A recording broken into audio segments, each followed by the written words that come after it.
Bien, hoy día vamos a realizar la primera de las 3 charlas dedicadas a este homenaje a Francisco Varela, que nominamos Una vida para la ciencia, entonces la parte 1.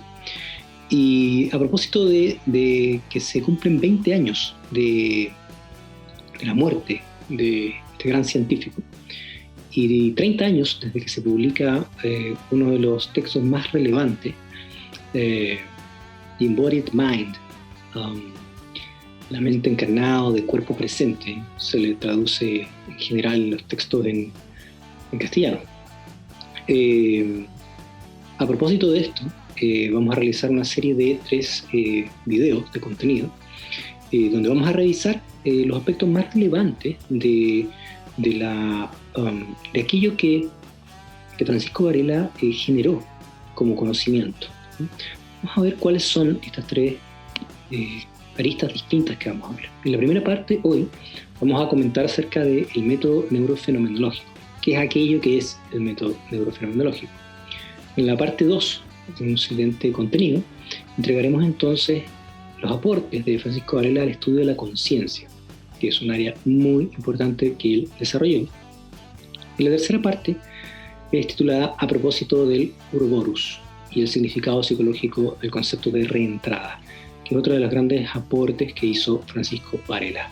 Vamos entonces a partir comentando en esta primera parte el método neurofenomenológico. Vamos a ver qué es esto, de qué se trata. Primero tenemos que ubicar a Francisco Varela en la historia y, por supuesto, en esta línea de tiempo podemos ubicarlo donde está hacia el final, en este círculo en rojo abajo y a la derecha, en la corriente del enactivismo. El enactivismo es una corriente que emerge cerca de 1970, que deriva directamente de otra corriente, que son maneras de observar, de pensar, ¿cierto? La mente y la relación mente-cuerpo, como es el emergentismo. Ya algo de esto hablamos a propósito del homenaje al profesor Humberto Maturana. Básicamente aquí encontramos a Francisco Varela junto con destacados autores contemporáneos a él, como puede ser Evan Thompson, que vemos aquí abajo, con quien hizo buena parte de su estudio, especialmente cuando se refería a conciencia, a Elena Roch, obviamente Humberto Maturana, a Sean Gallagher, veterinario doctor, a Walter Freeman, entre muchos otros. Y también aparece acá Gregory Bateson, quien está ahí entre el emergentismo y el enactivismo. Como vamos a ver, Francisco Varela tuvo una suerte de encuentro con Gregory Bateson muy interesante, que fue el decado posterior en lo que vamos a conocer como las conferencias Lindisfarne, que fue quien sucedió a Gregory Bateson como becado, en esto que organizaba justamente el padre de Evan Thompson. Entonces tenemos situado a Francisco Varela en una corriente de pensamiento denominada enactivismo. Eso es un concepto importante, viene de to enact, ¿cierto? De lo actuado, ¿cierto? De este concepto que tiene que ver con que, para decirlo en general, ¿cierto? La mente es tanto mente en cuanto existe en un cuerpo y las correlaciones sensorio-motrices que este cuerpo tiene y cómo influencian también de abajo hacia arriba, ¿cierto?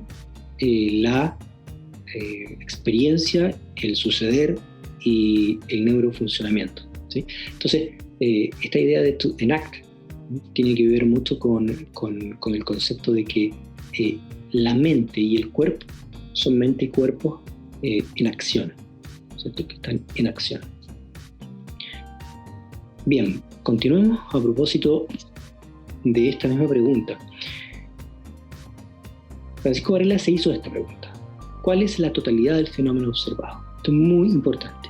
Tenemos que partir diciendo acá que la ciencia en Occidente tradicionalmente estima que las metodologías de estudio, fíjense, deben considerar la perspectiva de la tercera persona.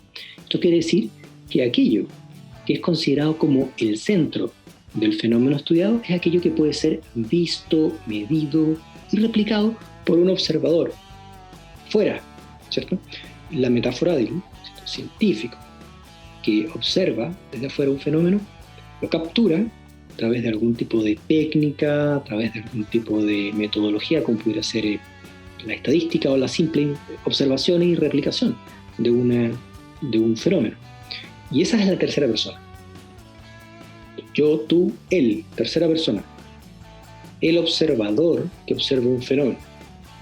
Por contraparte, la experiencia de quien experimenta el fenómeno mismo, y que es aquella experiencia que está siendo observada por esta tercera persona, esa experiencia de quien experimenta el fenómeno es conocida como la primera persona. Yo, primera persona en singular, yo soy quien experimenta el fenómeno. Vamos a suponer un fenómeno de la conciencia, por ejemplo. Yo experimento conciencia en primera persona. Eso ha sido clásicamente en Occidente reducido en su calidad como información no relevante. Se ha considerado clásicamente esa experiencia subjetiva en primera persona, en este caso de quien vive la situación, en este caso un estado de conciencia, por ejemplo, como algo que debe ser de alguna forma no considerado como parte del fenómeno. Pues, insistimos, en Occidente es la tercera persona a la que se le da el privilegio. Una de las preguntas más interesantes probablemente que se hizo Francisco Varela, dentro de muchas preguntas interesantes que se hizo durante su brillante carrera como científico, fue ¿cuál es la totalidad del fenómeno observado? Esta pregunta entonces lo llevó a considerar que la experiencia de quien vive el fenómeno no es solamente un mero accidente, no es solamente ruido que tendría que ser corregido, como de hecho se hace en muchos experimentos, para dejar estos datos, ¿cierto?, entre comillas, objetivables y libres de sesgo. Entonces yo los corrijo y entonces saco este ruido y entonces considero de esta forma que aquellos datos de la primera persona no son relevantes a la hora de obtener datos fidedignos que pudieran ayudarnos a comprender el fenómeno observado. Insisto, pudiera ser conciencia, pudiera ser la percepción de un color, pudiera ser la percepción de un cubo, pudiera ser, etcétera, ¿cierto? Aquello que alguien experimenta. Ahora, Francisco Varela pensaba que esa experiencia debiera ser considerada parte relevante en el estudio del fenómeno mental. Entonces, esta pregunta es central. De esta pregunta se comienza. ¿Cuál es la totalidad del fenómeno observado? ¿Verdad? Ahora bien, cuando rastreamos el origen de lo que se conoce como el programa de investigación neurofenomenológico, porque Francisco Varela lo plantea así, como un programa de investigación, como una forma de aproximarse a ciertos fenómenos que vamos a describir más adelante, cómo nace esta idea, ¿cierto? Observamos que hay dos lugares fundamentales de los cuales proviene el concepto de neurofenomenología. La primera, que fue una gran influencia en la vida de Francisco Varela desde que era muy joven, y de hecho él partió estudiando filosofía, ¿cierto?, porque era un gran lector de filosofía. Especialmente se acercó a la corriente de pensamiento fenomenológico. Pero por otro lado, se aproximó en un momento de su vida, que también vamos a ver cuándo es, eso es rastreable en su historia, a las tradiciones contemplativas, especialmente al budismo en su versión no necesariamente devocional, sino que como en su versión como tradición contemplativa de la experiencia.